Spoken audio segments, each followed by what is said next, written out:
మనం చూస్తే కొత్త లైన్ చూస్తే మచిలీపట్నం రేపల్లె బాపట్ల కొత్త లైన్ ఏర్పాటు చేయాలని రిక్వెస్ట్ చేశాము. పాత డిపిఆర్ కాదు, కొత్త డిపిఆర్ కూడా మళ్ళీ ఇంకోసారి టేకప్ చేసి దాన్ని ఫీజిబిలిటీ చేసి చేస్తామని చెప్పారు.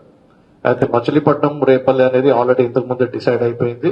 ఇప్పుడు రేపల్లె నుంచి బాపట్ల రైల్వే లైన్ కొత్తగా కావాలని అడిగాం.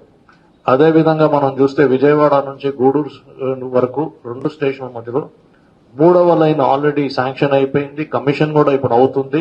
ఈ 90% వర్క్ అయిపోయింది, 10% వర్క్ ఇంకా మిగిలింది. అయితే మనం ఇప్పుడు కొత్తగా మనం పెట్టిన రిక్వెస్ట్ ఏంటంటే ఇదే విజయవాడ గూడూరు మధ్యలో 4వ లైన్, 3 లైన్లు ఆల్రెడీ ఉన్నాయి. ఎస్, 4వ లైన్ కూడా కావాలి. ఎలక్ట్రిఫికేషన్ తో సహా 100% ఎలక్ట్రిఫికేషన్ తో సహా విజయవాడ గూడూరు మధ్యలో 4వ లైన్ వస్తే దక్షిణ భారతానికి ఉత్తర భారతానికి అంటే చెన్నై మద్రాస్ నుంచి వారణాసి వరకు మనకి కంజెషన్ లేకుండా ఎంత ట్రాఫిక్ అయినా హ్యాండిల్ చేయొచ్చు అని మన ఉద్దేశము. దానికి అడిగాము, దానికి కూడా సర్వే అయిపోయింది. ఇప్పుడు డిపిఆర్ డిసెంబర్ 2024 ఇంకొక 3 నెలల్లో డిపిఆర్ కూడా సబ్మిట్ చేస్తామని రైల్వే అధికారులు తెలియజేశారు.